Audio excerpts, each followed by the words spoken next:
Bunch of good volunteers doing their work and a couple of smart shoppers who know already you're going to have it all to yourself, and the place is absolutely...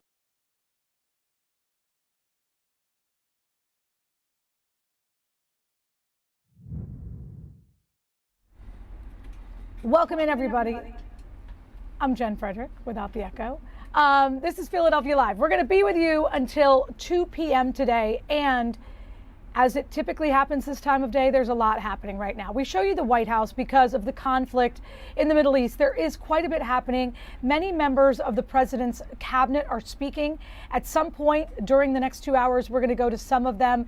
As you probably can imagine, after Secretary of Homeland Security Kristi Noem was reassigned yesterday, there is a lot going on within that cabinet. So again, we're going to get to that below. That is a live camera in Tel Aviv. Israel right now is bombing, and it's a couple of countries at this point. We're going to talk about that as well. And then we have a live camera in Chicago for the Reverend Jesse Jackson's homegoing. It is said to be a people's celebration. It is open to the public. It is one of the biggest homegoings we've seen in Chicago. This is the place that he called home as an adult. It's where he passed away, surrounded by family. We do know that there was memorial services in Washington, D.C. and South Carolina, and then he was brought back here for, again, the people's celebration. There are public spots there, and there will be people that we know. Confirmed attendees and speakers do include 3 former presidents: former President Bill Clinton, former President Barack Obama, and former President Joe Biden. We do know that there will be some first ladies there as well. We do expect Dr. Biden in attendance, as well as former Secretary of State Hillary Clinton and the former Vice President Kamala Harris. The governor of Illinois, the mayor of Chicago, Congress people, the owner of the Chicago Cubs is supposed to be there. And then in terms of musical performances, we have been told to expect no less than Jennifer Hudson, Stevie Wonder, BB Winans, and Pastor Marvin Winans. So this will be a very, very big celebration of a life that was really dedicated, candidly, to all of us. He was really a public servant at his core. Again, he was born in South Carolina, wanted to play football there, and wasn't allowed to play the quarterback position. So that is the reason why he initially went to Illinois. He went to college there and really never left. We do know that there will be several officiants, including Reverend Meeks, and just many people want to be here for Reverend Jackson and his family and his legacy. We know that, he was part, there you see, we're going to see everyone that you recognize during this service. Interestingly, we didn't see a lot of notable people at the services in South Carolina and in Washington, D.C. We're told that the people wanted to show up here. Show up and show out is something that we have been hearing for quite some time. His family members will be there. The people that helped him form community bonds, not just in Chicago, but in big cities all over this country. We know that the Reverend really wanted people of color to get the same advantages that everyone has. He was really working on job development, even in his later years, and just making sure that wealth and the equity of wealth is something that everyone in the United States, regardless of their skin color, could obtain, could imagine, could be a part of. He was a big person in entrepreneurship. He wanted the young people, not just in high school and college, but in middle school, to take advantage of the programs that had been put in place. He wanted everyone to be a better version of themselves. And I'm quite sure those will be some of the messages that we will hear throughout this service. So just so you know, the service itself is supposed to be 11 until 2 p.m. But of course, they're an hour behind us. So right now it has just begun. You can tell people are trying to get their seats. I'm sure once everyone does get settled, and I'm sure that there's assigned seating for many of the notable notable attendees. We're going to see some of those former presidents. We're going to see some of those former first ladies. We will see, notable people. The other question that people are asking. Oprah Winfrey, obviously a lifelong friend of him, she has a home in Chicago. The two of them talked about making Chicago home. We know that she spends most of her time in California at this point, but will she be one of those people? We will see. So it's going to be one of those things that we're going to follow now until 2 p.m. The other thing, right here in Philadelphia, New Jersey, and Delaware is the weather. So we do have Drew Anderson here. He is with us. I was in Scranton this morning at Montage. Yeah. We started rainy, cold, windy. Those are three things I don't really want to see for the rest of the day. All right. Well, I'm glad you didn't say the word cloudy, because you would not like the forecast for today or for the weekend if you didn't like the clouds. Yeah, I got to tell you what, we're done with the rain, so there's a plus. And we don't have to worry about the rain during the daylight hours tomorrow. We get some storms Saturday night into Sunday, but you know what? We'll be sleeping when that happens. We got to wait until Monday to get the sun back. What do we do to make the sun go away here for a week? But we did. So let's get into the weekend forecast. Take a look at some of these numbers, and I want to walk you through a little meteorology today. Jen, I know you love when I nerd out, and I know you love when I say I don't know. I don't know the high temperature for tomorrow.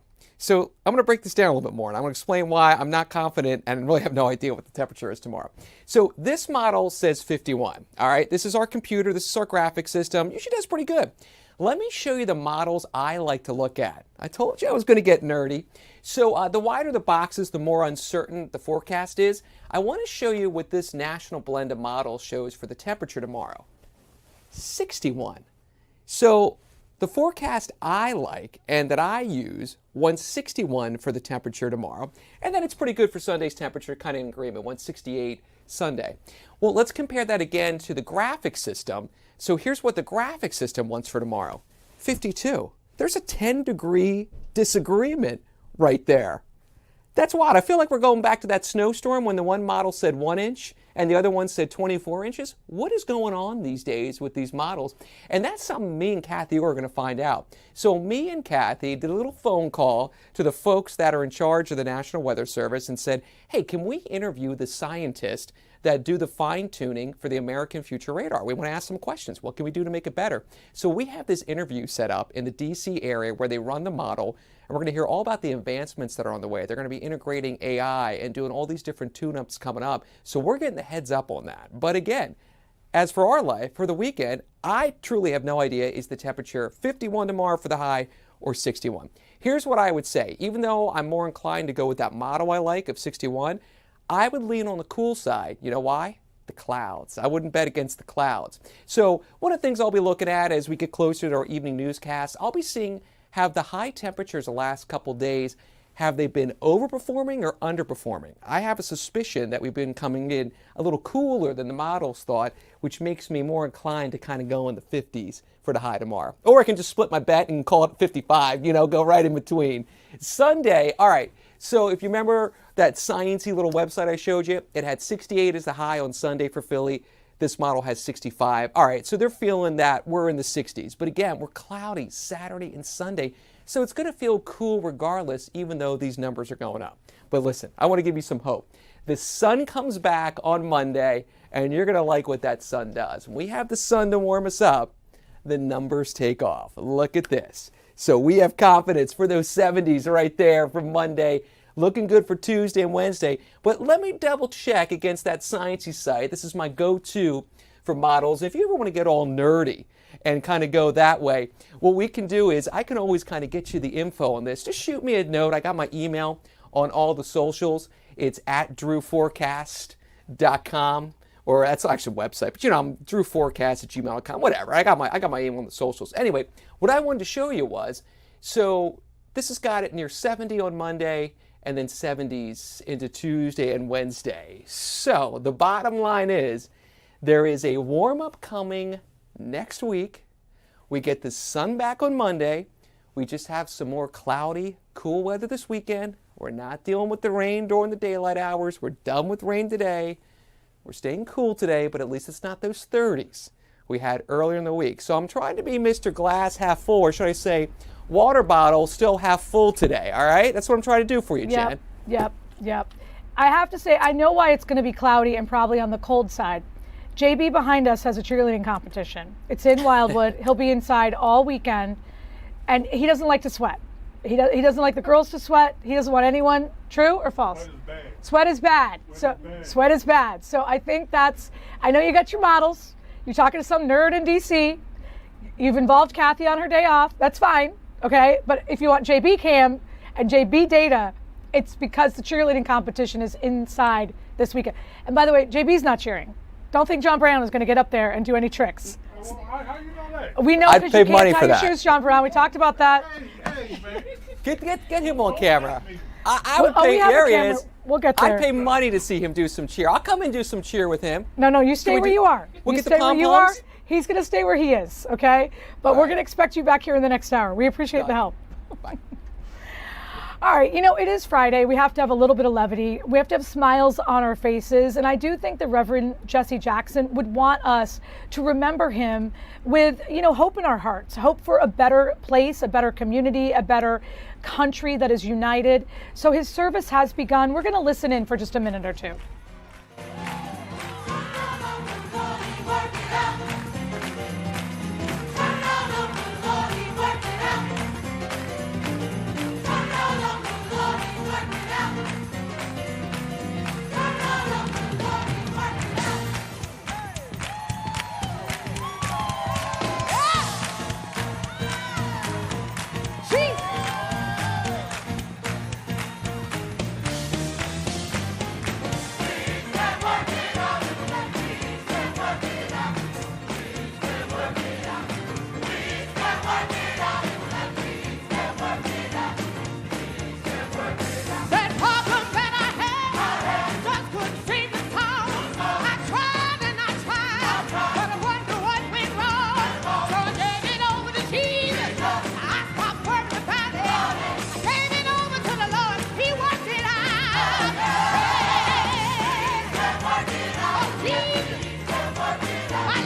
I said, isn't he worthy?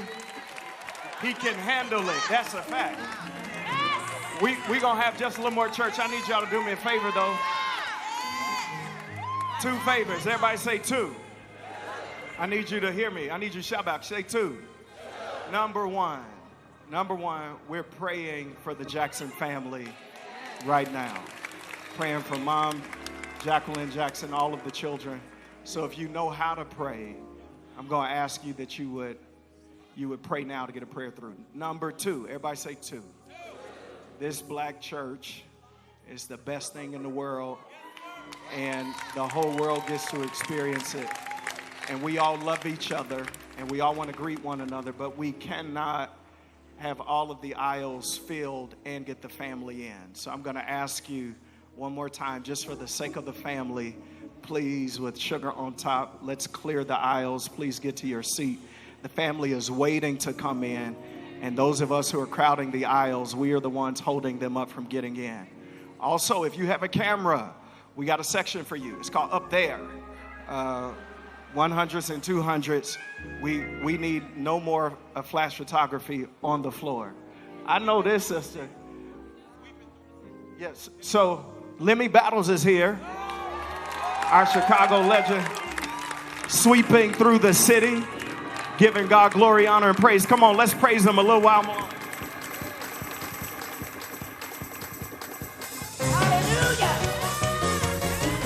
So again, as we wait for the ceremony to officially begin, we wait for the Jackson family, we're going to show you what else is going on live at this hour, because there's quite a bit. You can see in the quad box, the upper left-hand side with the live word, you see a gentleman there. That's the UN. The United Nations is going to be talking all day today about the conflict in the Middle East. It's the other reason why we bring you a live picture of the White House.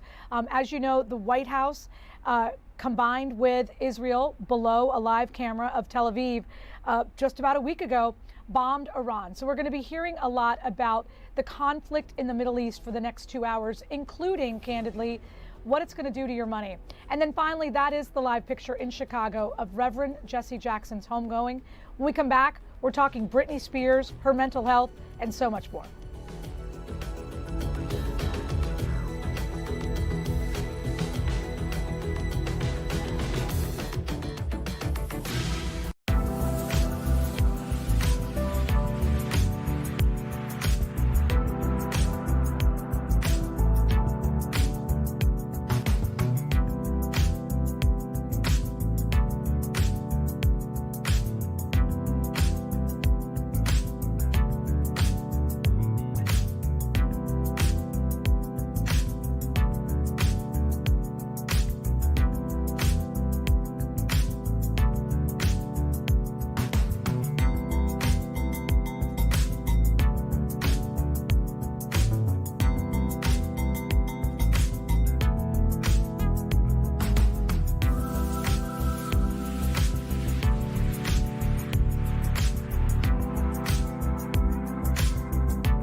Welcome back in, everybody. This is Philadelphia Live. I'm Jen Frederick. We're going to be with you until 2 o'clock today because there is a lot happening. We've talked about this. The gentleman that you're looking at in the top left-hand side, he's the spokesperson for the United Nations.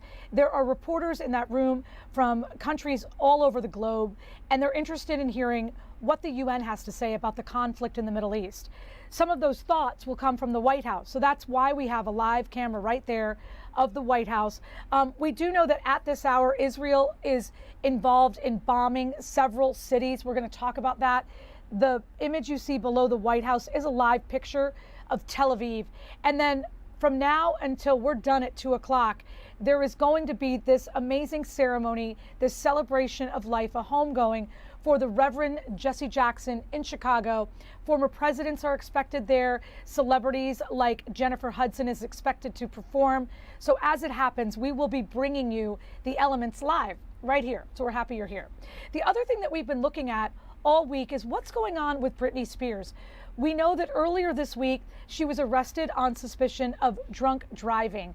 We've also heard that her team is saying this could be a wake-up call. So we bring in Melissa Harrison, a licensed counselor. First of all, good afternoon to you.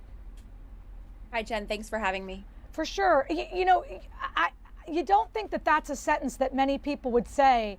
You've been arrested for suspicion of drunk driving, and it could be a good thing.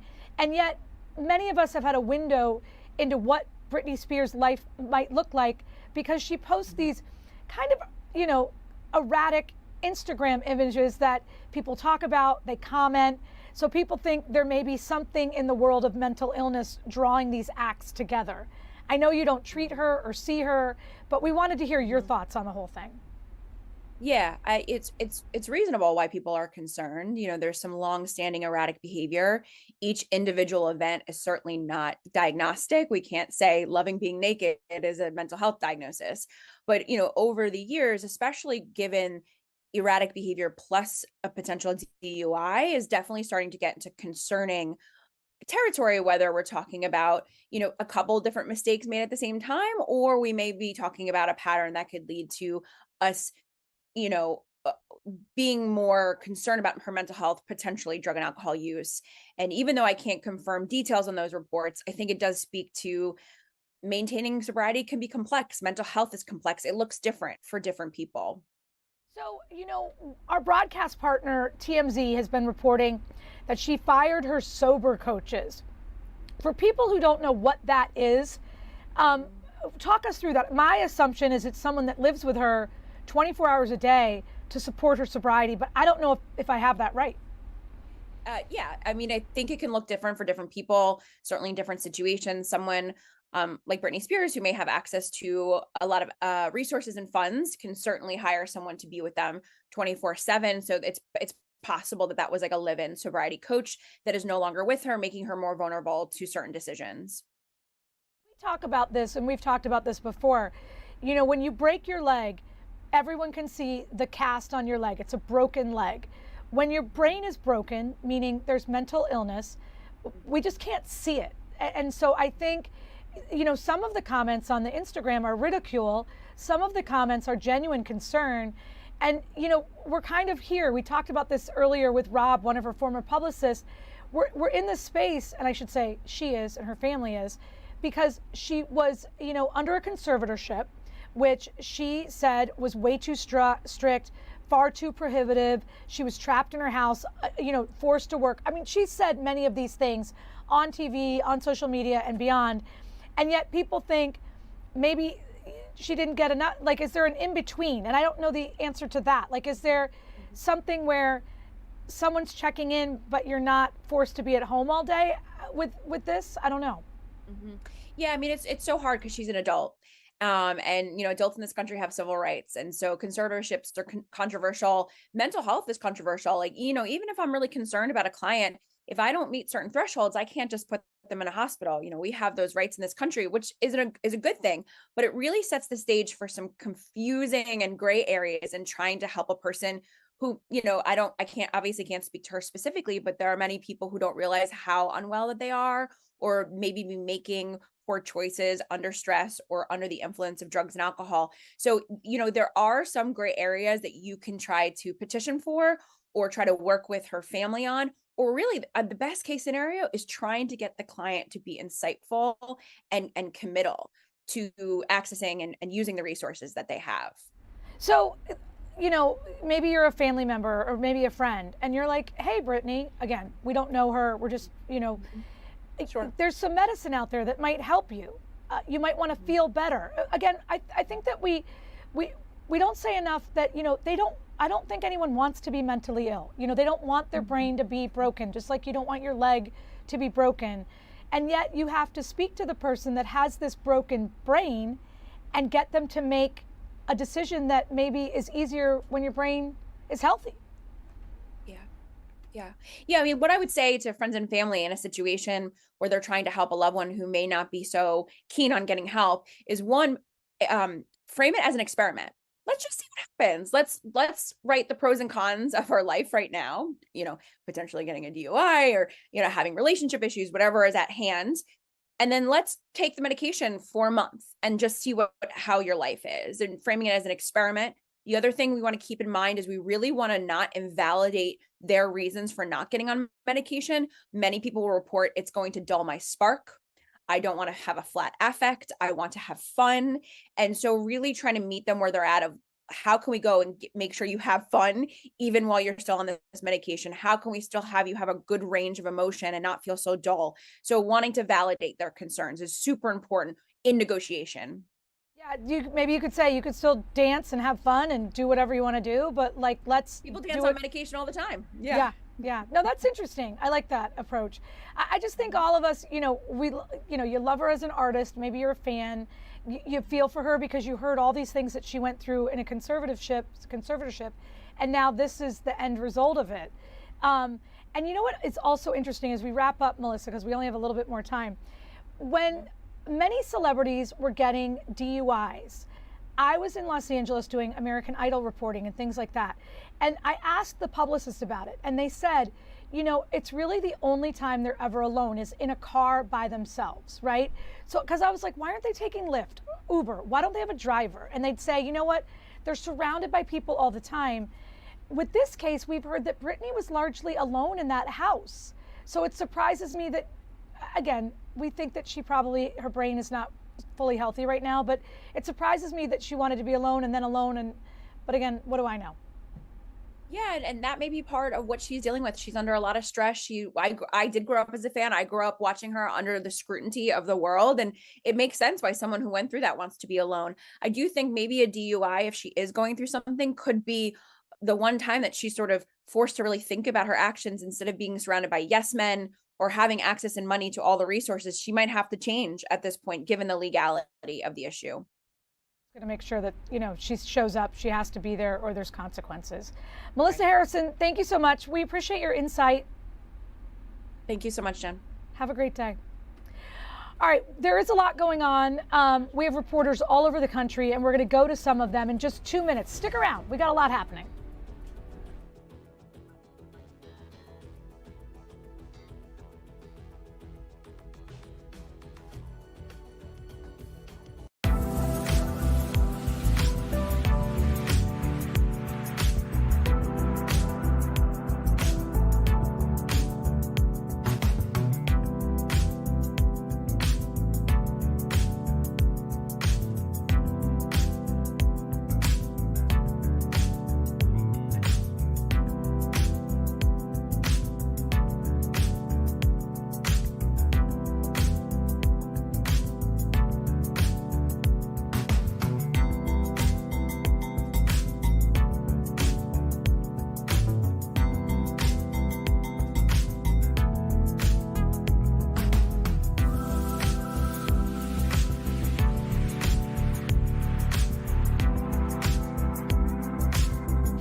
Welcome back in, everybody. This is the family of Reverend Jesse Jackson walking into his homegoing.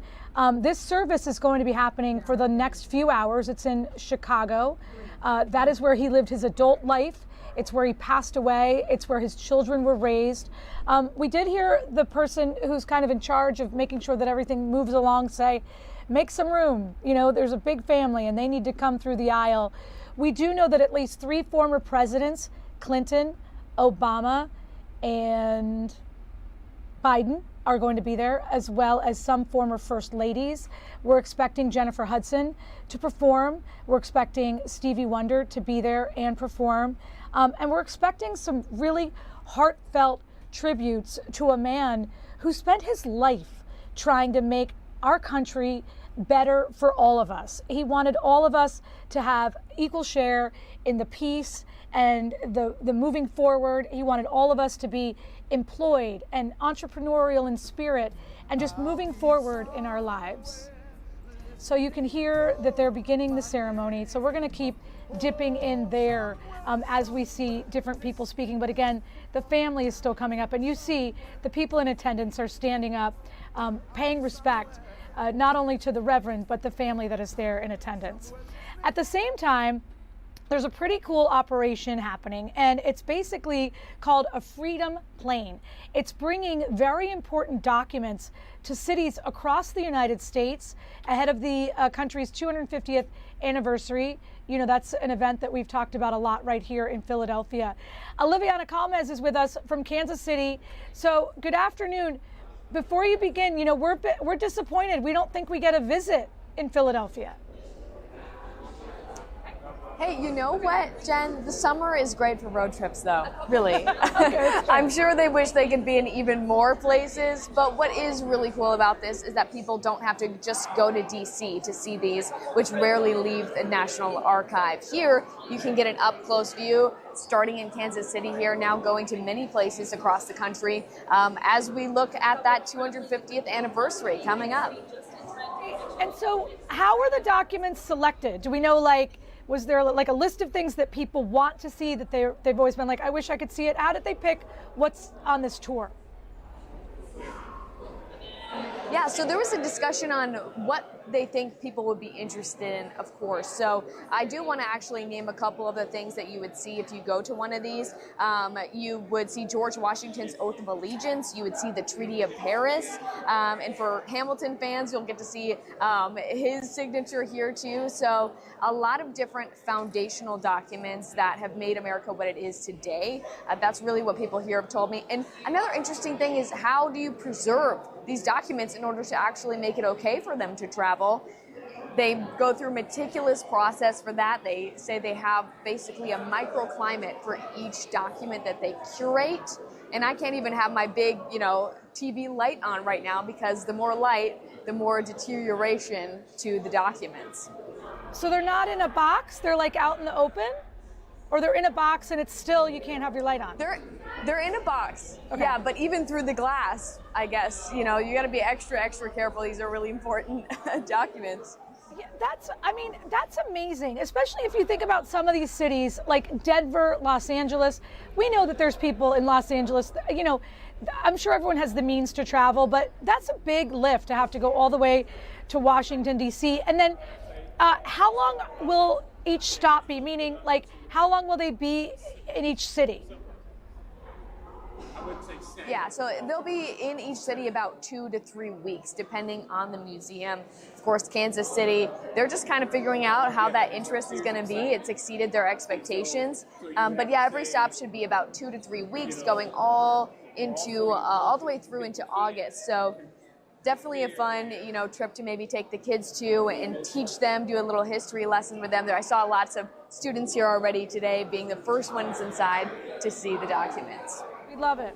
All right, very, very cool. Oliviana, we've been talking about living history. This is certainly something that people are able to see. We appreciate the help. And if it is your Friday, have a good weekend. Thank you. Okay. All right, we are going to go to back to, you know what? Where are we going to go? We're going to go to the UN. So again, the United Nations is speaking right now. Reporters are asking questions from the spokesperson about a variety of issues. We do not want to see more use of force. We do not want to see more threats of the use of force. It is critical that this conflict does not extend even further into new areas and bringing in new countries into this conflict. And we've seen increased military action. We've also seen increased rhetoric, both of which run counter to what we would like to see. Before we bring it, to Alex, and then I have something I forgot to read out. Thanks, Steph. Quick follow-up on Iran. Could you please clarify how many UN members are there in Iran? Yes. In fact, I can. The staffing for Iran is about 458 personnel, 27 nationals, about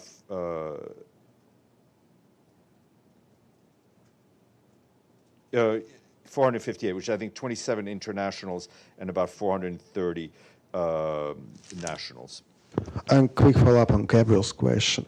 Is it possible for them just to go and check to that school that was hit, or is it unsafe? I think our ability to move around in what is an active conflict zone is severely limited. Got it. Thank you. Okay. Let me read what I should have read, what I was just given to read. And that is also on the ongoing conflict, but as it relates to Azerbaijan. The foreign minister of Azerbaijan addressed a letter to the Secretary General yesterday in which he described a drone attack on Azerbaijan's Nakhchivan Autonomous Republic. The letter is being circulated to the General Assembly and the Security Council at Azerbaijan's request. We also take note that the Minister of Foreign Affairs of Iran and Azerbaijan discussed the incident yesterday. We remain deeply concerned by this incident, particularly the injuries to civilians and the damage to civilian infrastructure. Secretary General wishes a speedy recovery to the injured. I'm going to go get Tom. So I'm not going to get Tom. I didn't realize people could be later than me. All right, so again, that's what's happening in the UN at this hour. He's going to talk to some of the reporters. We're going to take a quick break and be right back.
Welcome back in. This is Philadelphia Live, and the service for Reverend Jesse Jackson has begun. Changes he brought about. We thank you not just for the public demonstrations, the boycotts, the sit-ins and the campaigns, but for the unseen phone calls, the meetings and the conversations to bring about justice and equity. We thank you for the doors he pushed open in businesses and unions, in classrooms and boardrooms, in the Democratic Party, and yes, even in the Oval Office. We thank you for the unknown numbers of men and women who attain jobs and benefits, positions, and elected offices because Jesse Louis Jackson never stopped pushing. We thank you that there was no fight too small nor too big that he was unwilling to take on, to level the playing field of a country that has never played fair. We thank you that while some proclaim "Make America Great Again," Jesse Louis Jackson fought to make America achieve the greatness that she promised but always fell short of. We thank you that Jesse Louis Jackson not only called us to keep hope alive, but showed us what hope looked like every day. Never quitting, never assimilating, never selling out, but lived with the tenacity, endurance, and courage and boldness because his hope was based on his faith. And because it was, he reminded us, when we fight, we win. We thank you that Jesse Louis Jackson taught us real victory will come about when our unity sees every person, black, white, yellow, or brown, rich or poor, middle class, young or old, Muslim, Christian, or Jew, as our sisters and brothers, the real rainbow family. We thank you for the eyes of children that sparkled when he reminded them that they were somebody. And now, God, as we mourn his loss here, if we listen closely, we can hear the shouts of great civil rights reunion taking place on the other side of Jordan. You're he who says, "Well done."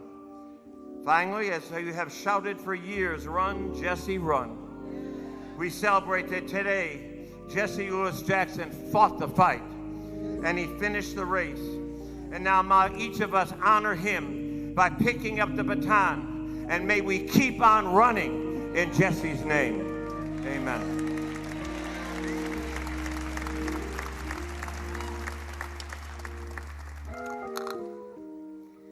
A story and a prayer. The story. One Shabbat morning not long ago, Reverend Jesse Jackson came to pray with us at Ikar in Los Angeles. He wanted to see the spiritual home that had so lovingly embraced his daughter, Ashley. He wanted to check us out, and I think he liked us. He smiled and he danced in his front row seat for nearly 3 hours of Hebrew prayers and songs. He listened intently as I mustered the best sermon I could give, given that one of the great orators of our time was seated just a few feet away. And then I turned to bless him. But before I could even finish my first sentence, the whole community rose in a rousing, spontaneous standing ovation. What they saw before them and what I saw was a man who wore the suit of a politician, but spoke with the voice of a poet and carried the soul of a prophet, calling our nation to redemption, healing, and unity. They saw a pastor who taught every one of us, the desperate, the damned, the disinherited, the disrespected, and the despised, that we were somebody. And they saw a father who gazed upon his daughter with awe and wonder, with that deep inner knowing that can sometimes live in a parent's heart. He waved, and he took in the praise, and then he wept. And I thanked God that morning that the man who reminded America that we must never give up on seeking to right the wrongs of the past would so fully embrace and was so fully embraced by our Jewish community. What a holy thing it is to be seen for who you really are, not in your worst moments, but in your best. And I felt honored that our community could be a small part of this beloved community, the beloved community that Reverend Jackson helped envision, a diverse coalition of faith and forgiveness, compassion, conscience, and courage. Reverend Jesse Jackson had turned his life into a story of redemption, a story of love, understanding, and healing. And now a prayer. Holy One of blessing, as we celebrate the life of this moral and spiritual giant, help us remember that each of us too can turn our lives into a story of redemption, that our hearts are ever expansive, that forgiveness is always possible, that we are not yet done. As we honor Reverend Jackson, help us remember that though there is so much we cannot control in this crazy world, this we can. When we lead with love, we plant the seeds for a world that will be redeemed by love. And help us, God. God, help us. Remember that our nation, too, can still write a redemption story.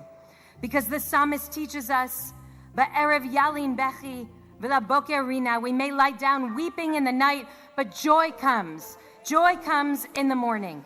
Out of our brokenness will come healing. Out of our sorrow will come blessing. From our degradation will come dignity. It is not too late. In his memory, we still plant the seeds of a just America, a compassionate America, a true multiracial democracy. Please, God, we are aching for that joyous morning. In the spirit of Reverend Jesse Jackson, who reminded us that there is always a brighter side somewhere, grant us the strength in these dark and stormy days to keep on fighting, to keep on marching, to keep on loving until that long-awaited dawn finally emerges. Amen.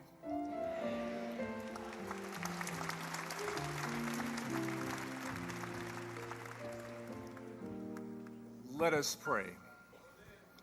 Gracious and most merciful God, we come to you this day. We honor this son of the South, practitioner of good trouble and acolyte of holy mischief.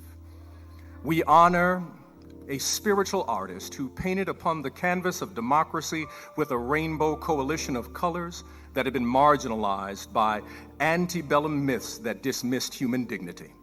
We honor the rhetorical genius of a man whose oral dexterity had the ability to reshape notions of what is possible. The simple phrase, I am somebody, when deployed by Reverend Jesse Lewis Jackson, empowered a generation suffering from the effects of the lingering residue left by Confederate bacteria resting upon the unrealized constitutional promises in this space called America. This prophet named Reverend Jesse Lewis Jackson offered the world a moral imagination forged by the creative brilliance of the Black church tradition. May we honor him by daring to keep hope alive. May we honor him by daring to speak truth to power. May we honor him by daring to call out corruption, moral malfeasance, political narcissism, autocratic action, authoritarian behavior, and cult-like oligarch spirits masquerading as civic duty. May we honor him by daring to be a people united to save humanity.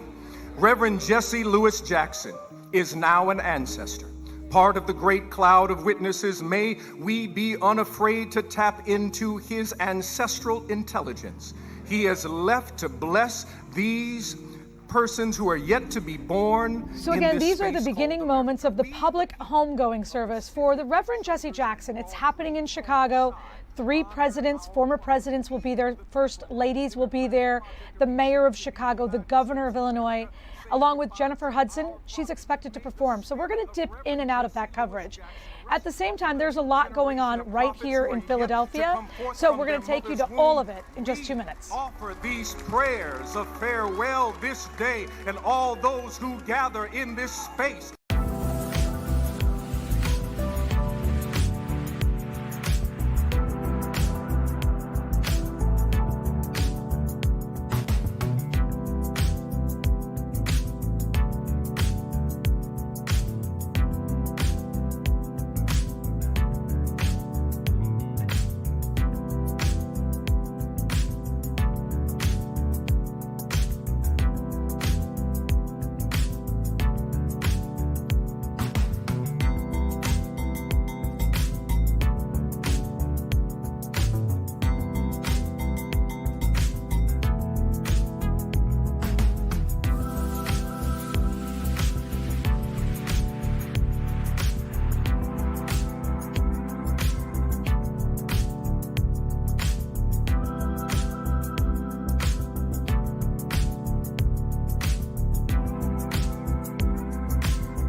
Welcome back in. We continue to watch the public homegoing for the Reverend Jesse Jackson. This is happening in Chicago. This is live. It's expected to go on for several hours.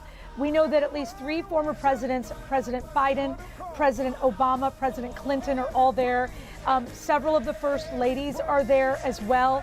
We don't have a list of speakers, but we do know that the governor of Illinois is there. We do believe the mayor of Chicago is there.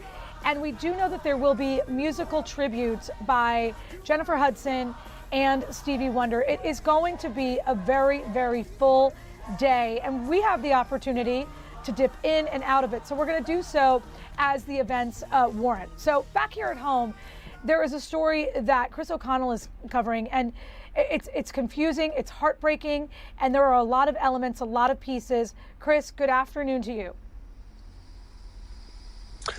Good afternoon, Jen. Yeah, just a horrible story all around. A 30-year-old man is dead here in Kingsessing after being shot during what appears to be, what we're being told by police, or a domestic incident where an 11-year-old boy is accused of shooting and killing a 30-year-old man, the boyfriend of his mother. It happened last night here on the 1100 block of South Peach Street. This here in this home. Officers were called here just after midnight when they found that 30-year-old man on in a second floor bedroom with a gunshot wound to his face. Later identified as Jameer Jones Walker of Lansdowne. He was pronounced dead by medics. Investigators believe that the shooting happened when he arrived here at the house. He was driving a Tesla, double parked out here on the street, which you can't get many more cars in here. Went into the home, and an argument happened, and shortly after, that 11-year-old boy took his mother's gun and shot the boyfriend once in the face. So far, it is not clear if that 11-year-old boy will be charged, but we do know that District Attorney's Office is looking at this case so far. They have not cleared that boy yet. What led up to this, we are being told, is the boyfriend and the mother had a baby together, a recent baby together, and it may have been some sort of visitation issue. But whatever happened boiled over last night, just before midnight here on the 1100 block of South Peach Street, literally just a stone's throw away from a post office here. Now an 11-year-old boy being questioned, as well as the mother. It is not clear yet who will be charged, if anyone at this point, but the district attorney right now has the case, Jen. And the boy is not in custody at this moment, right? He's being questioned, but he hasn't been detained. That is correct. They did take him in for questioning along with the parents. Where he is now, we're not sure. It's just, I mean, this is, you said it, it's heartbreaking, it's sad, it's confusing, and I'm sure we're going to be talking about it for days and weeks to come. Thank you, Chris.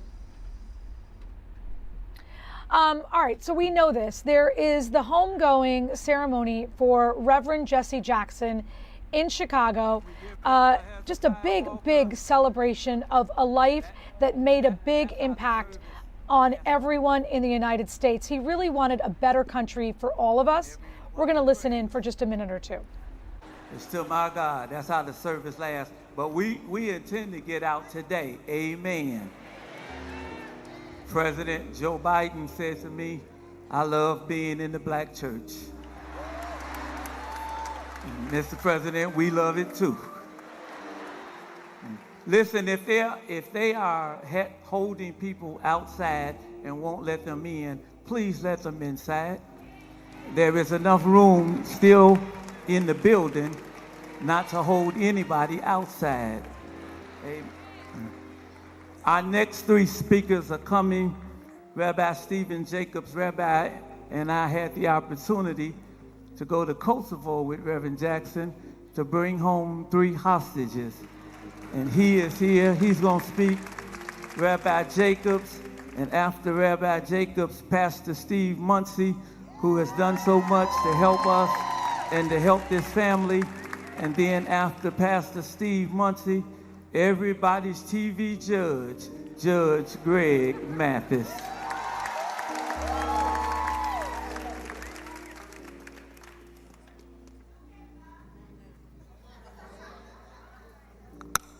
Honored leaders of our country, Governor Pritzker, my governor from California, Gavin Newsom,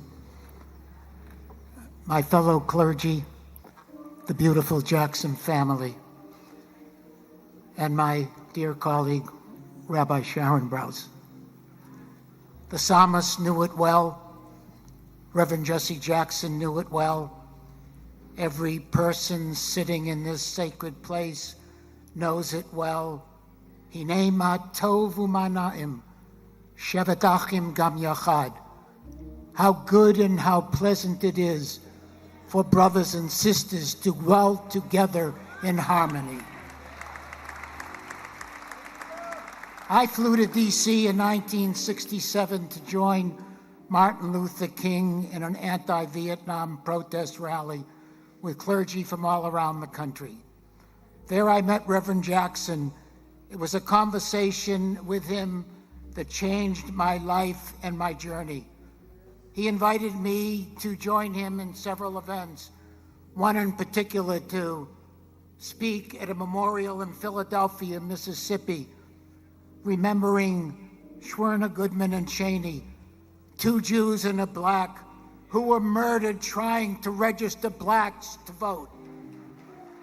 A blessing traveling with Reverend Jackson is being able to experience his insights and vast knowledge of the world, its cultures, leaders, and politics. This was his theological vision of social justice and activism. He has been the pastor to the world in life and now in death.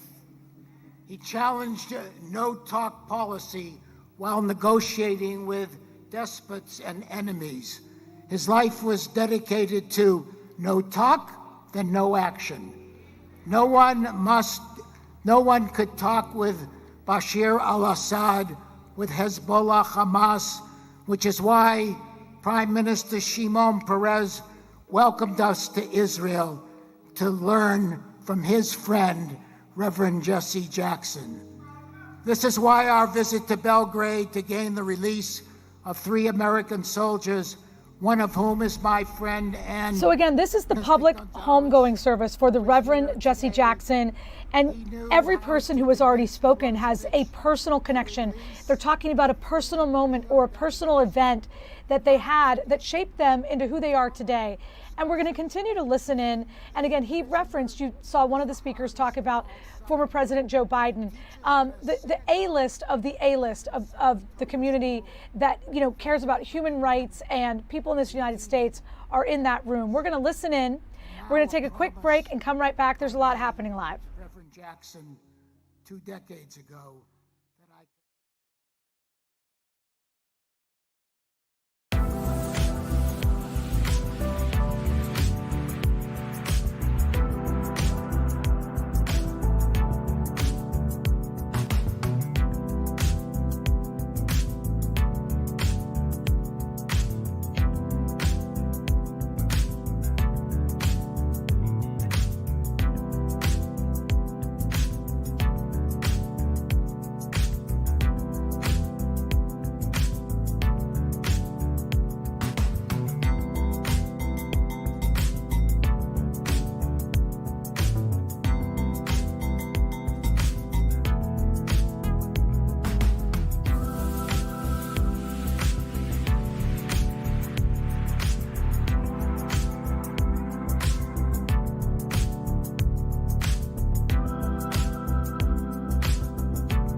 Welcome back in, everybody. This is what it looks like on Wall Street. That's the New York Stock Exchange. That is a live image. We get this fed to us 24 hours a day, so we're able to look at it. And it's down, right, considerably. And that is something that the people who are in charge of, they're experts that are working on Wall Street, the financial analysts, they're not surprised by this number in light of the fact that the United States and Israel launched Operation Epic Fury. The oil prices are high. It's just they were predicting that this would be the state of affairs. The market does not like an unsettled geopolitical landscape. So what's next? What do we do? Is there anything? We're going to bring in one of our experts. Timothy Chubb is here. You probably recognize him. He was here earlier this week. Chief Investment Officer at Gerard. Good afternoon. Good afternoon. Thanks for having me. For sure. All right. It's Friday. Is there any good news? Do you have anything good for me? It's Jobs Friday. So yes, earlier this morning, in addition to the conflict that's evolving in Iran, we heard from labor market, ultimately what jobs were being added, or actually in this case lost for the month of February. It was a decline of about 92,000. But we also saw some downward revisions for December and January as well. This is very common. Ultimately January we felt overstated some strength. February overstating some weakness perhaps, and that's really coming back to some of the data being just distorted from weather, from strikes, labor strikes that is, as well as some inside baseball statistical revisions. So definitely reinforces the idea that job growth has been weak since last April. However, we're not necessarily looking for a more prolonged economic downturn. I think it was yesterday, the day before, we had 4 attorneys general. They're suing the administration because of the tariff situation. They're saying, their words, the attorneys general are saying the administration has really hurt businesses. They've not make it, easy for them to do business. Do we think, again, because of the timeline between the tariffs and the jobs and the April, that has something to do with what's happening in the job growth or decline? Yeah, I think it's a contributing factor. The market likes certainty. I think if you're an operator of a business, you like certainty. And certainly, the tariff policy created a lot of uncertainty, between the rates changing a number of times. Obviously, the Supreme Court ruling earlier this year. But at the same time, we also have this very exciting opportunity in artificial intelligence, working its way also through the job market. And I wouldn't point to necessarily anything in the today's report, necessarily showing that is a contributing factor to all this. But I think, there's some cautiousness. Interest rates have been more elevated for longer. And, ultimately the conflict in Iran will most likely, result in higher, gas prices at the pump. Typically, every $10 equates to about 25 cents. So we're, up about $30 on a barrel of oil, from January. That puts us at, 75 cents at the pump. So all that feeds into inflation. All that feeds into the really difficult calculus for the Federal Reserve to, continue cutting interest rates later this year. You mentioned gas and oil prices, and some experts say it could go up to like $100 a barrel. I've heard that is not something the market can withstand. The other thing that we did hear earlier this week is, I never knew about this place before, the Strait of Hormuz. Apparently that's where 20% of the oil goes through. We have heard that the president have said he wants to go there and get escorts and make sure that the oil can flow through that area. But again, it's a combination of how quick can these, escort ships get there before the price rises so high. That's a balancing act. And so that's something, again, they're saying it could go as high as $100 a barrel. Is it 80 now? Yeah, we're at 90 today. Like I said, it was about closer to 60 towards the end of January, and it's a key point. Iran itself is about the 7th largest producer of oil in the world, but it sits right next to that Strait of Hormuz. As you mentioned, about 20 to 25% of all oil flows through that on a daily basis. It's actually more impactful for Asia. 80-90% of oil for China in particular comes through the Strait of Hormuz. So not necessarily as impactful here us here in the United States. but it does have knock-on effects, for the global economy as well. So I'm sure because you're the chief big shot over there, you're getting a lot of phone calls from friends, family, and clients. I think we talked about it earlier. You're just telling them all, we just have to ride this out. You just have to stay in it, be calm, have some coffee, do yoga. Absolutely. The weather's going to be better next week. Spring is here. But yes, I mean, ultimately for, private wealth clients, it comes down to each individual, and their families, financial plan. And so it's very important not to overreact to these market moves. We're only a couple, percentage points away from all-time highs on the S&P 500. And if you're, a long-term investor, opportunities when the market pulls back tend to be, nice dip buying opportunities. And that said, there are some risks to the economy right now. Higher interest rates for longer is not something that I think many American consumers want to hear after we've had, higher inflation, relative to the Fed's 2% target for about 5 consecutive years. So bears watching. It's important to rebalance, stay the course, and we're here obviously all the time watching the markets for you. Well, we appreciate that you take the time to speak with us. I know you're a busy guy. Maybe you like talking to us because then you don't have to talk to the people that are probably calling and, concerned, and you have to say it's okay. Yeah, absolutely. It's really appreciate having me today. Okay, awesome. Timothy Chubb, Chief Investment Officer at Girard, which is a Univest Wealth division. I know that. It says it right there. Have a great weekend. You too. Thank you. Okay. All right, we are going to go back to the services, the homegoing. It's a public service for the Reverend Jesse Jackson. It's happening in Chicago. The room is filled with many dignitaries, so we're going to listen in. You all need to know that somebody's going to tick you off, say something negative about you. But Jesus turns around and says, forgive them 7 times 70. Peter speaks up, trying to be the most spiritual among the 12, and says, Lord, if we got to forgive people that many times in one day, increase my faith. Then I learned from Jesse Jackson that the level of your forgiveness is at the level of your faith.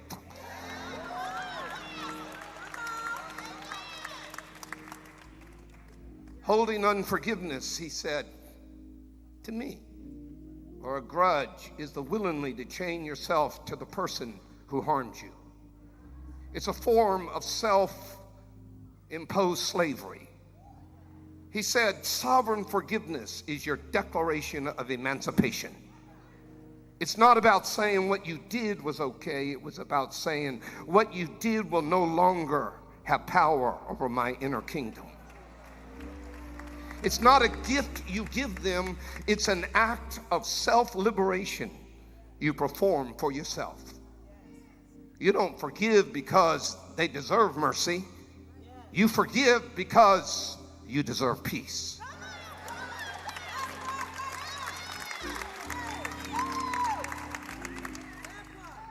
I'm almost done, so you won't have to say amen real loud to get me off the platform. But I'm going to make a confession, and it's real nice to see. I'm real nervous among you presidents because I've heard you all my life, and I never knew I'd have the privilege to get to talk in front of you. This is scaring this white boy to half to death here today. But when I hear this choir sing, I want to be black. Because ain't nobody can sing.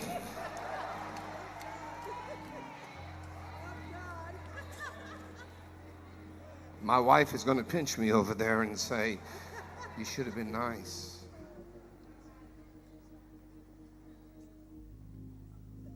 It was about 12 o'clock, September 17th. The button was pushed at the bottom in the lobby. 16 floors up was Jesse Jackson. Jackie was standing beside him. He was coughing. The rider to the elevator was Death, and Death got off and said, it's time. But you must know something about Jesse Jackson, and let every person in this room know that when Death walks up to you, like he walked up to Jesse Jackson, he started coughing about 12:15. You could tell he was struggling and there was a battle, but he had one more fight. One more fight. Death walked up and said, I'm taking you out. And Jesse said, you're not taking me out. I'm a born-again, blood-bought, Jesus Christ carrying cross. I've been filled and sanctified. Keep your hands off of me. As death moved, Jesse and his spirit began to debate with death. Oh, death, where is thy sting? Oh, grave, where is thy victory? And in the moment, the phone rang in the phone booth. And Jesse grabbed the phone and said, hello?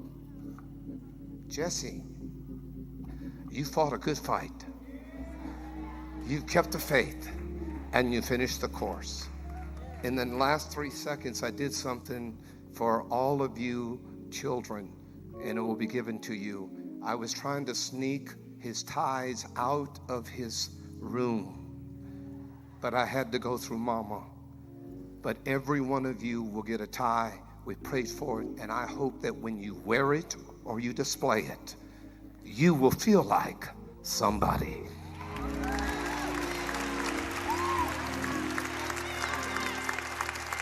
I am somebody. I am somebody. So again, there will be so many, tributes to Reverend Jesse Jackson, so many personal stories, and we're going to bring most of them to you as we dip in and out. We're going to take a quick break. We're going to come right back. We're talking about Philadelphia school teachers. We've got Jenny Joyce. She's ready for you in 2 minutes. Years ago this month that changed my life.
Welcome back. We're going right here to the White House where the president's spokesperson, Caroline Leavitt, is speaking to the media. Policy objective of this administration, and so he'll be speaking directly with these defense contractors. But of course, as the president has maintained, we have more than enough ammunitions, weapons, stockpiles to achieve the objectives of Operation Epic Fury and beyond. After that, you'll be hearing from the president directly at 4 p.m. in the East Room at the College Sports Roundtable. We have coaches and we have scholars and we have athletes from around the country who will be joining. I know some lawmakers will be up there as well. President, again, a long-sought goal is to fix college sports, and so he'll be holding a roundtable to hear from all of these great people in the this afternoon, and you'll see him up there as well. Why don't we take a few questions? Sure. Thank you very much. The president said that we're not going through all of this so that we can end up with another Khamenei, and he also said that we can keep this up forever. Does that mean that this current mentality in Iran remains in place? You're going to have to keep doing the fight. I won't get ahead of the president on broadcasting any timelines. What I will tell you is what President Trump has already laid out, which is that the achievable objectives of Operation Epic Fury we expect to last about 4 to 6 weeks, and we are well on our way to achieving those objectives. Annihilating Iran's navy, we know that we've sunk more than 30 Iranian vessels and ships. Their navy has now been deemed combat ineffective. Taking out the ballistic missile threat that Iran posed to the United States and our troops and bases in the region, we have done a tremendous job. The United States military has done a tremendous job at achieving that objective thus far. Just 6 days in, the retaliatory ballistic missile strikes from Iran are now down 90%. Of course, ensuring Iran can never obtain a nuclear weapon as well, and significantly weakening their proxies in the region, which we know are responsible for the deaths of Americans. And we've seen Hezbollah and the Houthis hardly putting up a fight over the course of the last 6 days. Ultimately, the president has made it very clear he wants to take out the threat of Iran to the United States, and Operation Epic Fury is well on its way to doing that. As for the future of Iran, as the president has pointed to, of course it's in the best interest of the United States of America for Iran to no longer be led by a radical terrorist regime that chants death to America and is lying to the United States and the world about their secret ambitions to possess a nuclear bomb. President Trump does not want to see that. He wants to take an interest in pursuing who the next leader of the Iranian country is going to be, and that has yet to be seen, and the president is discussing it and deliberating it. Kristen. You just said on Fox that it doesn't really matter if Russia is giving Iran information about military assets. Why doesn't it matter if U.S. military is put in danger by Russia, and is that what the president believes as well? What I meant, Kristen, and thank you for giving me a chance to make it very clear, is that it clearly is not making a difference with respect to the military operations in Iran, because we are completely decimating them. As I said earlier, we've taken out nearly 30 of their ships. Their navy has been deemed combat ineffective. 90% reduction in ballistic missile retaliatory strikes against the United States and our Gulf Arab and partners in the region. So, of course, we are achieving the military objectives of this operation, and that is going to continue because the United States military is the best and most lethal fighting force in the world. Sure, go ahead, Benny. Can you confirm if U.S. has taken full control over the airspace in Iran, like it's been reported these past couple days? Trump said within hours, within days. Can you confirm anything along those lines? Yes, we are well on our way to doing so. Caroline, has the president's faith in Russia to cut a peace deal with Ukraine been shaken by the knowledge that Russia is apparently supplying intelligence to Iran in this conflict? I think the president would say that peace is still an achievable objective with respect to the Russia-Ukraine war. You saw Special Envoy Witkoff put out a tweet yesterday announcing a new prisoner exchange between both Russia and Ukraine. So it's something this administration still wants to see, and something I know the president will continue to work on. Has he expressed any frustration to Putin about this intelligence? I'll let the president speak on that directly. Mary. What does the president mean when he calls for unconditional surrender? Is he saying that the regime has to fully relinquish control? What the president means is that when he, as commander-in-chief of the U.S. Armed Forces, determines that Iran no longer poses a threat to the United States of America and the goals of Operation Epic Fury has been fully realized, then Iran will essentially be in a place of unconditional surrender. Whether they say it themselves or not, frankly, they don't have a lot of people to say that for them, because the United States and the state of Israel have completely wiped out more than 50 leaders of the former terrorist regime, including the supreme leader himself. Monica. Thank you, Caroline. The president had a July 4th deadline for the One Big Beautiful Bill. Does he see a deadline for the Save America Act, as I know that's a priority of his to get passed? As soon as possible, I know the president would say. This is a huge priority for the president. It remains one. I know he has added on some priorities to the Save America Act in recent days, namely no transgender transition surgeries for minors. We are not going to tolerate the mutilation of young children in this country, and no men in women's sports. And the president putting all of these priorities together, it speaks to just how common sense they are. These are all common sense priorities of this president that are backed by the vast majority of Americans, and he wants Republicans to act on them as quickly as possible. Thank you. Ken Paxton laid out some conditions yesterday, saying that he would drop out of the race if Senate leadership on the Republican side agreed to getting rid of the filibuster, for example. What are the president's thoughts on that? I won't get ahead of the president on the Texas Senate race. I know it's of great interest to everyone. I'm no longer his political spokesperson. I'm a government spokesperson, so I'll let him speak on that, Jacqueline. You elaborated on the president's decision to tap Markwayne Mullin as the next DHS secretary. Can you talk a little bit about the rationale for the choice, why Mullin was the best candidate in his eyes, and also your message to congressional Democrats who continue to keep the DHS unfunded? Yeah, well, Senator Markwayne Mullin has been a strong friend of the president and a big supporter of the president's immigration policies. Not only that, he's exceptionally talented, qualified, and I know well respected by his peers on Capitol Hill from both sides of the aisle. So we look forward to his expeditious confirmation, and I know the White House will be working with our counterparts in the Senate to make that happen as quickly as possible. Thank you, Caroline. The president has said he wants to be involved in Iran's future. He has also called the son of Supreme Leader Khamenei a lightweight, and he has also said that United States strikes have taken out the potential candidates. So does the United States now have any candidates, or like looking at candidates who may replace, who may lead Iran for the future? I know there's a number of people that our intelligence agencies and the United States government are looking at, but I won't get any further on that. Sure. Is the president satisfied with the pace of the investigation into whether the U.S. military did hit that Iranian school? All right, so there is Caroline Levitt. She's taking questions from reporters who have gathered. She did come out and say that the president will be speaking at 4 p.m. as part of a sports conference.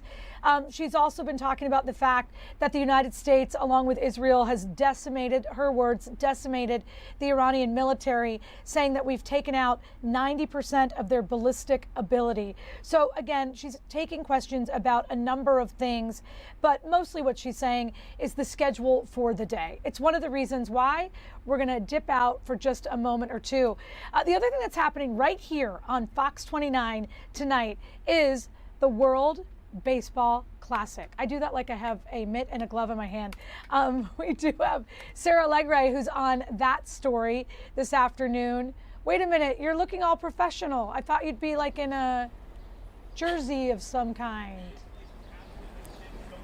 You know what? I feel like that's going to be the way to go for the days to come. I had to rock, the sports blazer when on the field, but I do have a cap. Jen, I wish I had it with me. It's a little bit further away, but I got some of the merch, the World Baseball Classic, the Team USA shirt as well. So maybe I'll rock that for you when we hit with you again on Monday, because I'll still be covering this story throughout the weekend.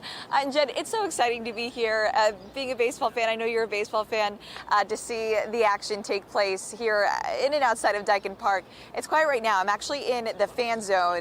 It was a vibe earlier. We had a lot of music, lots of folks mainly wearing Mexico jerseys because they're playing Great Britain right now. So it's really cool to see and talk to a lot of the people who traveled near and far to watch the action take place. And then I know a lot of people here looking forward to Team USA taking on Brazil later tonight at 8 p.m. Eastern.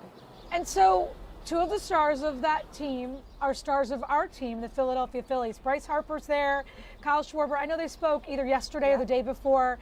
And Bryce had said, you know what? Coming off of the Olympics, watching his fellow athletes around the world wear the red, white, and blue, he kind of felt, basically emboldened for this. He was more excited than he had been in years past, just kind of being able to play for his country. You said it, people are wearing the different things. It's got to be cool to see the different countries represented around Houston. Absolutely. There's a sense of pride playing with the World Baseball Classic, and he's like, every time I put on that jersey, it means so much to me.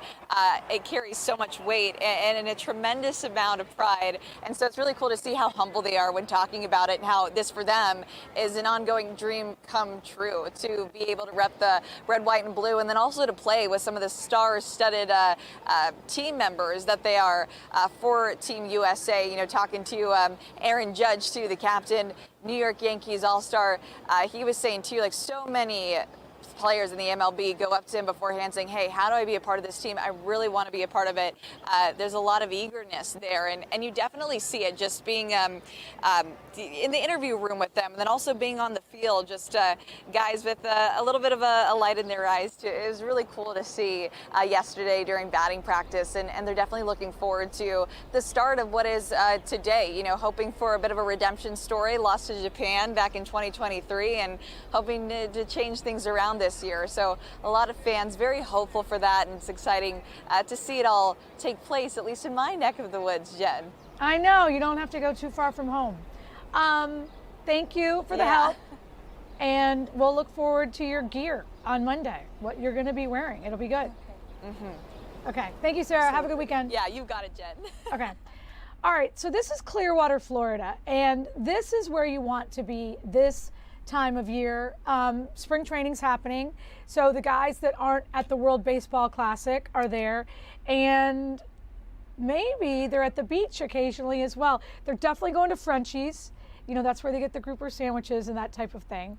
Tom Loudon is here. Good afternoon to you. I'm back, so something's going to happen so we can end this quickly. Just so everyone knows, typically when he shows up, the pride of 2nd and Dickinson and now Delaware County, something big happens. So we wanted to re-energize everything. All right, listen, who wins this year? Sarah was just talking about it. We want to win the World Baseball Classic. I know it's an invented thing. Yeah, I mean, they could absolutely win it. But USA's only won it once. Japan's obviously won it 3 times. Shohei hit a grand slam this morning in the games over there. It could go either way, but the tough part is the pitching, because they want to keep guys healthy. So some of the American best pitchers, including Tarek Skubal from Detroit's only going to pitch 1 time. You know, they're not going to over stress any of these guys, but they have the roster to do it, and hopefully they do.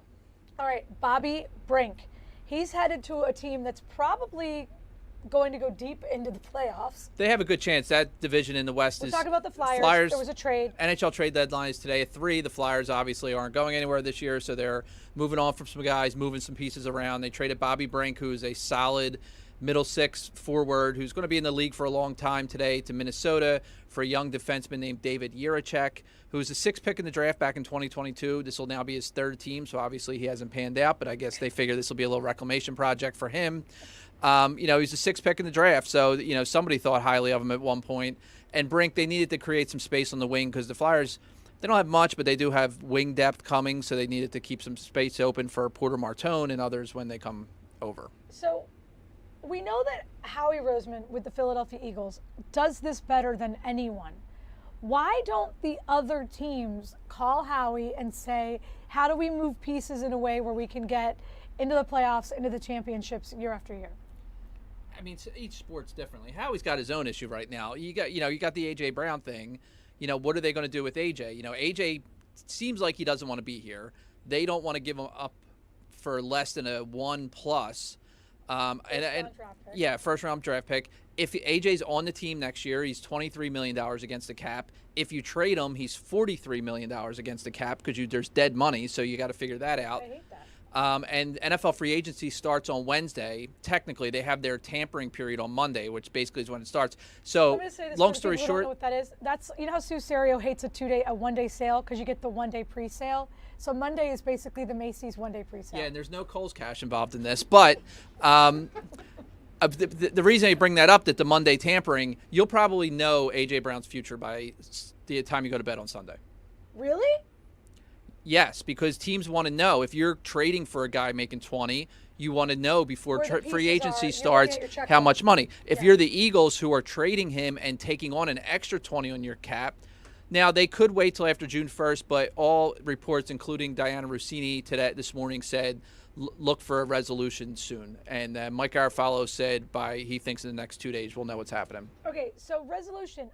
So let's say they keep him, right? Yep. Do they hold a press conference and they're like, we love AJ? Nope, they'll just say we never tried to trade him. We always wanted him here, and then everybody will go to his locker as soon as he shows up, and he'll AJ it, and we'll have tweets. Will there be a book?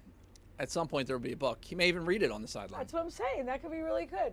I think he's still good. AJ's very good. It's just a matter of he needs a coach. No, he needs the ball. I mean, maybe it's the quarterback. Maybe it's the offensive system. I don't know, but he's not. Listen, when he came, they won the Super Bowl last year. Yeah. He had a good year. He had a touchdown in the Super Bowl, and a month later he came out and goes, that really didn't make me happy. That didn't fulfill me like I thought it would. Yeah. So, it probably in the best case scenario they move on, but you can't just give them away either.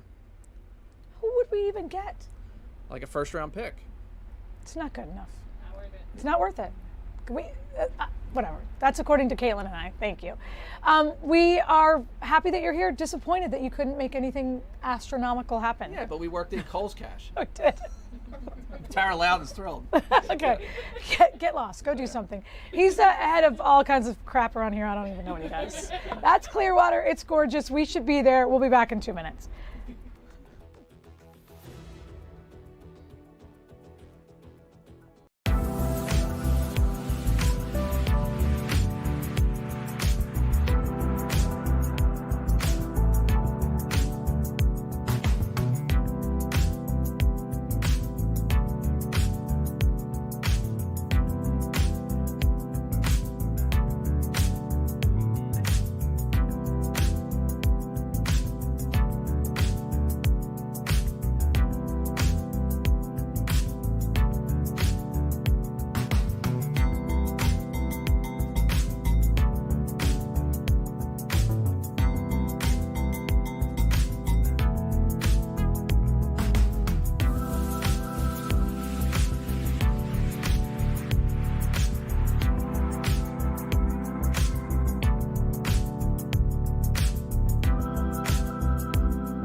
Welcome back, everybody. You're looking at Philadelphia, and it looks kind of gray, sort of like what Drew had said, because we're talking about a very interesting story that revolves around a South Philly resident.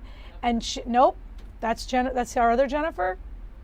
That's our other Jennifer. You know what? We have so many. Oh, we have the teacher shortage. That's what Jenny Joyce is doing. Yes. You know, Jennifer, Jen, whatever you want to be today. I'm Jen, you're Jen. We got Jennifer Lee, she's got a story. We got a lot of Jens, a lot of Jennies. You're my favorite. Tell me what's going on. Yeah, so we're covering the teacher shortage. So today at Temple University, there was a roundtable discussion with various educators, politicians, and just people here who are trying to solve this problem. I mean, so this is in the last, in the last 10 years, the Commonwealth of Pennsylvania has seen a 71% decline in individuals choosing to go to higher education to pursue education degrees.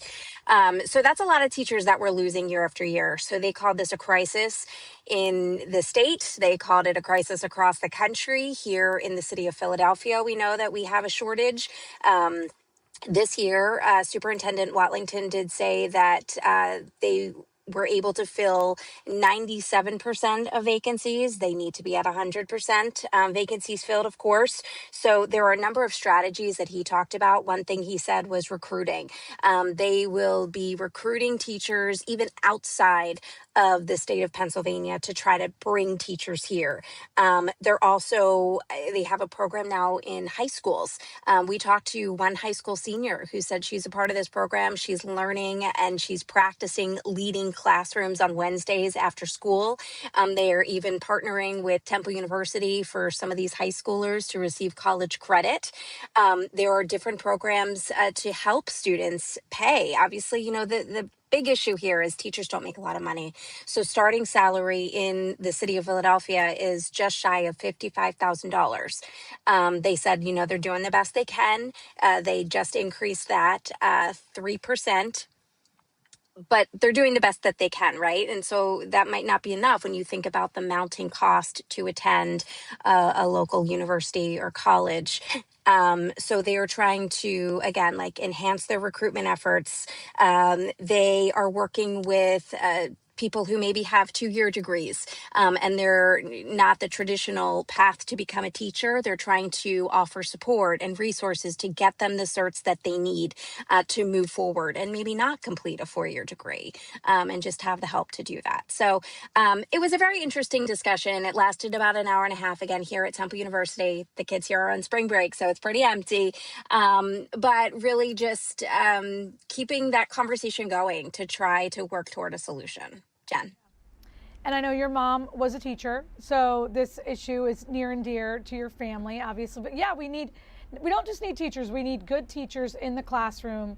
So I'm glad that they're, making sure that it's a priority, or at least trying to make it better for them. Now, Jenny, you have to stay right there, okay? Because I'm Jen, and then you're Jen, and there's another Jen.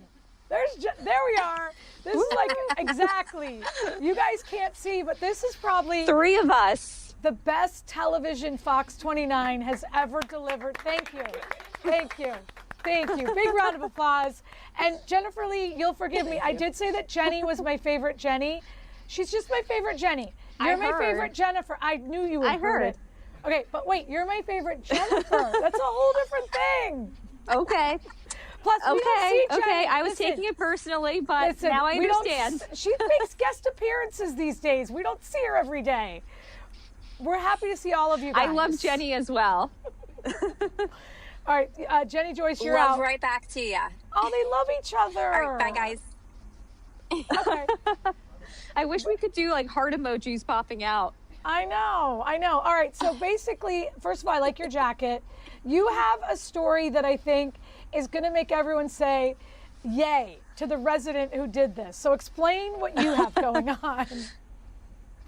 Yes. I was just talking about the heart emoji, but what would be really appropriate for this story is the poop emoji. So I'm in South Philly, and we actually just got done interviewing a couple who have been so sick and tired. And I'm going to walk you down this way because they've been so sick and tired of packages being stolen right off of their stoop, their front door. And they decided to take matters into their own hands. And I'm going to preface this by saying that it was just this week that the person I interviewed, her name's Lauren, she actually ordered a whole box of toilet paper. And it was big. It was like this big. She showed me the surveillance video, and another person came, just scooped it right on up. So what they decided to do, and this was last night, was take one of these Amazon boxes that were empty. They have the cutest French bulldog who has been making a mess in the backyard, going to the bathroom.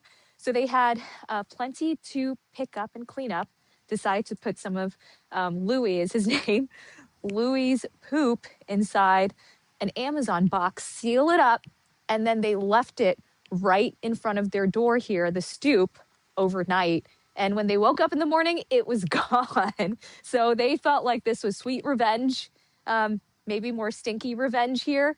But they checked the cameras, and a man on a bicycle had come by around 4 o'clock in the morning and picked up that revenge package. The couple here, they were hilarious. They were hoping that it's actually connected with the people who stole their toilet paper, because, now they'll have plenty of toilet paper with the poop that they just got.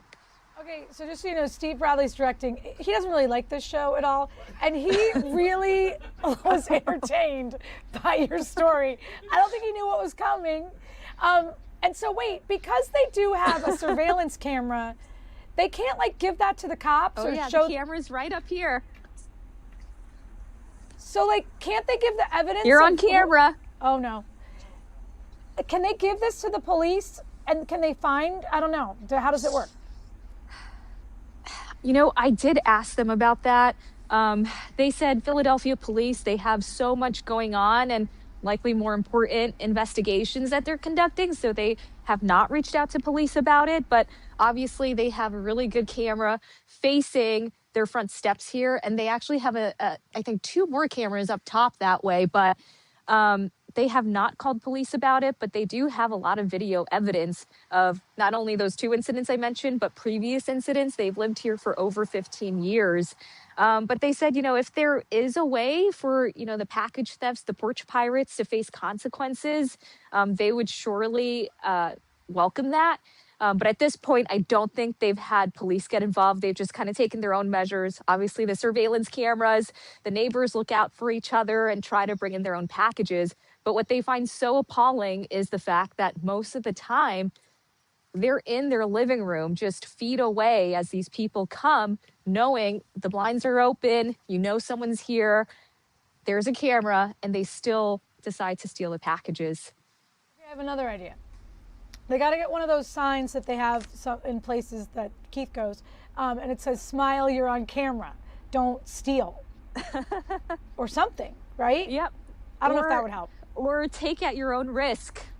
Take at your own risk. You're on camera. I like that.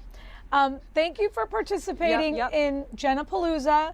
Thank you for having a story that Steve can be interested in. We're really pleased that he actually, you know, likes that. Again, we love your coat. Thanks for the help. I'll look forward to your story at 4, 5, and 6. Yep, I'll make sure I send it to Steve. Oh, great. He would love that. All right. Thank you, baby. Okay, we're going to take a quick break. We're going to come right back. We have weather. We do have that Reverend Jesse Jackson homegoing. There's a lot happening today.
Welcome back. We are watching the memorial service for Reverend Jesse Jackson, and right there you see the mayor of Chicago. We're going to listen in.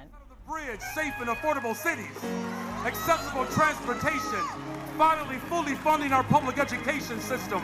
It is time to cross the bridge, you all, to build an economy that works for all. Black, brown, white, Asian, young, old. It is time for the ultra-rich to pay their fair share in taxes on the other side of the bridge. Reverend, you cross your bridge. We know our assignment. We see you on the other side. God bless you.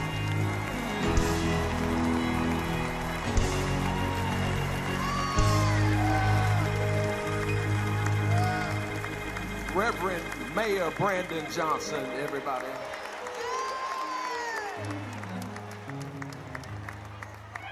the whole church said, amen. Thank you so much. Before we get ready to bring the next set of speakers, and we look forward to what you will share, straight ahead is a clock. It's a clock.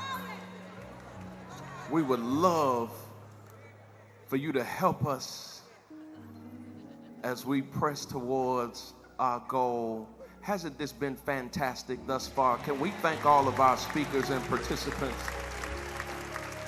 Can we please welcome one of Reverend Jackson's favorites, Ms. Opal Staples. Come on, put your hands together real quick with me.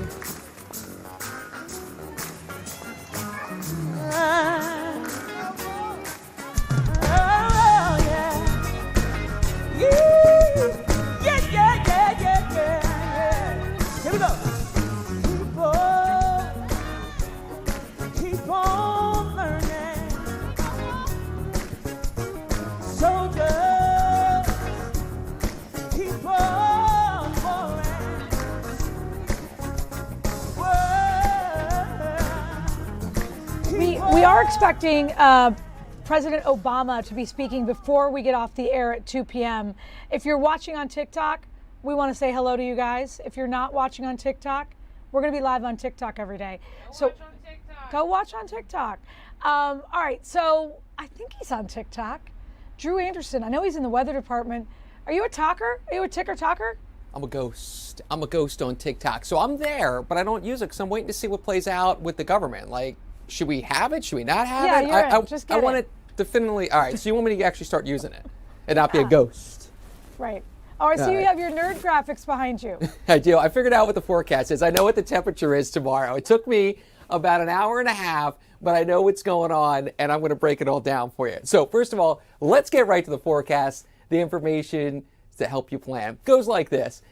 I have the wrong dates. Can you pretend that says Saturday, Sunday, Monday?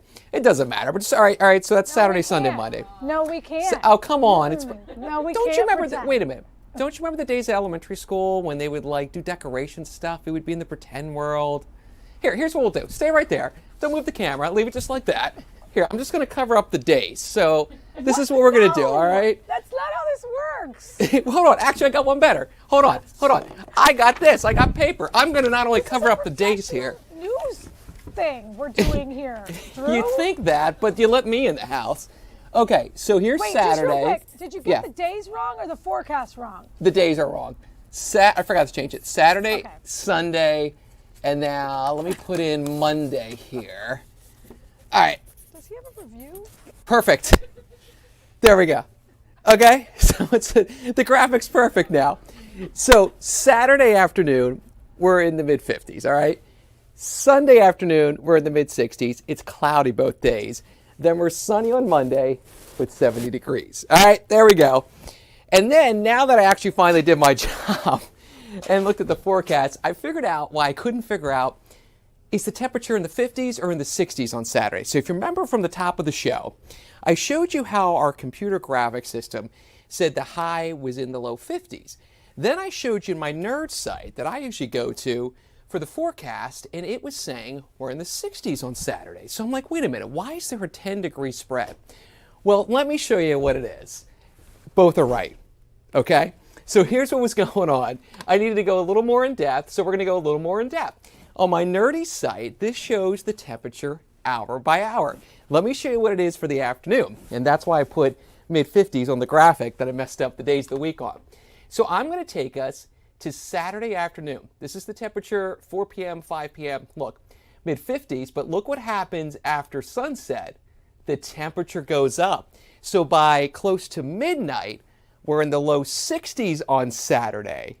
That is why the one graphic was coming in the 60s. The other one was giving you the afternoon temperatures.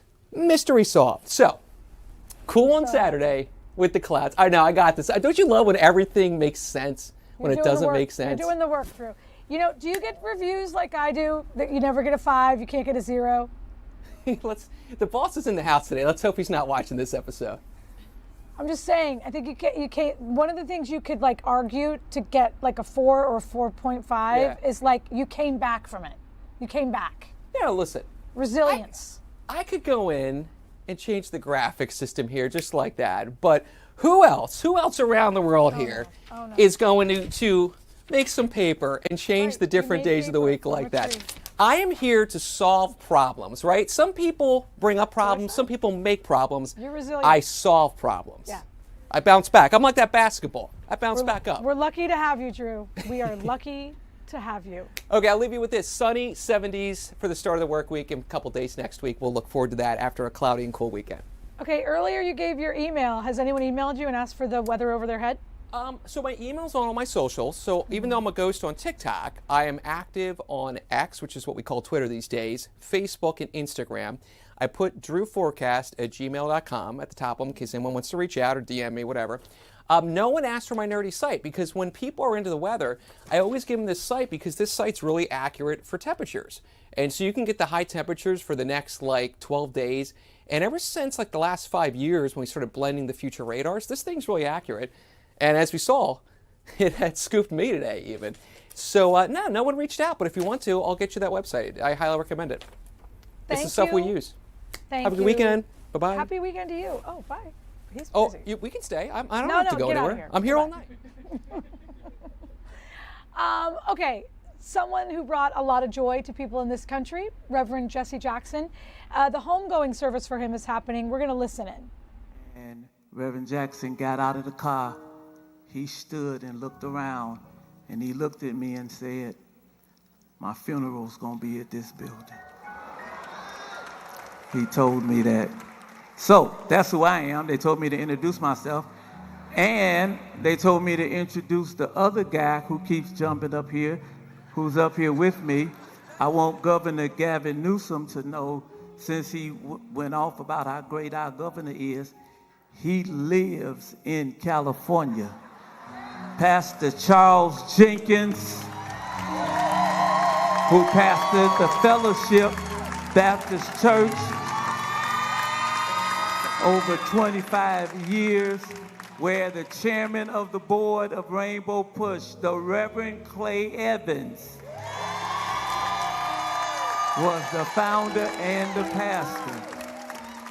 And we are so happy to be doing this together.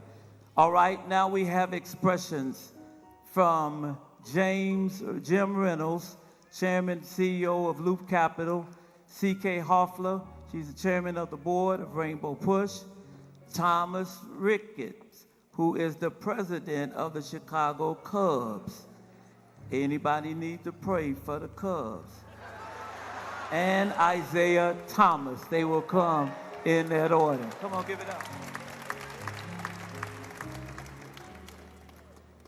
Thank you all. It's wonderful to be with you. I usually speak a lot, but I generally speak at finance conferences talking about stocks and bonds, and I never speak behind speakers like this. I tapped Isaiah on the shoulders and I said, "Isaiah, we in trouble." And he comforted me by saying, "Jim, we ain't got a shot." So I said, all right.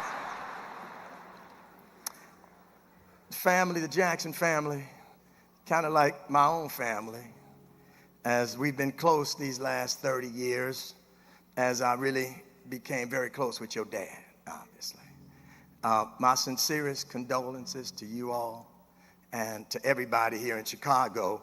They got to know this great man. You know, the country preacher was one of a kind. Now, I showed this speech to my wife this morning as I was shaving, and she said, "You know, you can't call him a country preacher." I said, "Sandy, he called himself the country preacher." And Pastor Jenkins bailed me out by saying the country preacher. As I was asked to speak, I asked the family, what should I speak about? Everybody knows me, and they know Jim Reynolds only knows one thing: finance. That's it. And so I said, let's talk about the businesses that he built and the impact that he had on Wall Street. The impact that he had on corporate America and how he changed the economic landscape for all of us here that enter this business. I met Reverend Jackson in 1997, the year I started my firm, and the same year he started the Wall Street Project. I had a chance to see and be a part of many of the things that he built and many of the people that he influenced. For whatever the reason, he liked having me around all the time. We traveled to Africa together. We traveled to Europe together. We traveled to the Middle East together. And he did one thing that whole time, just one thing the whole time.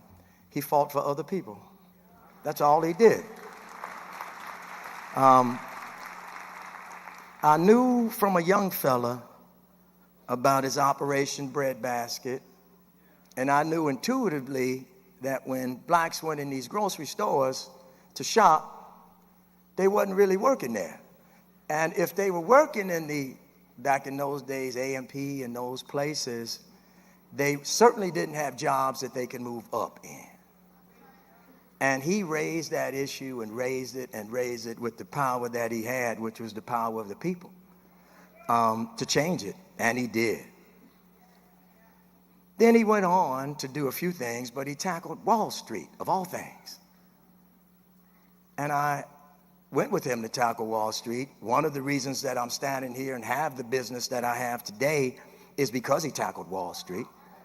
And many of us here is because he tackled Wall Street.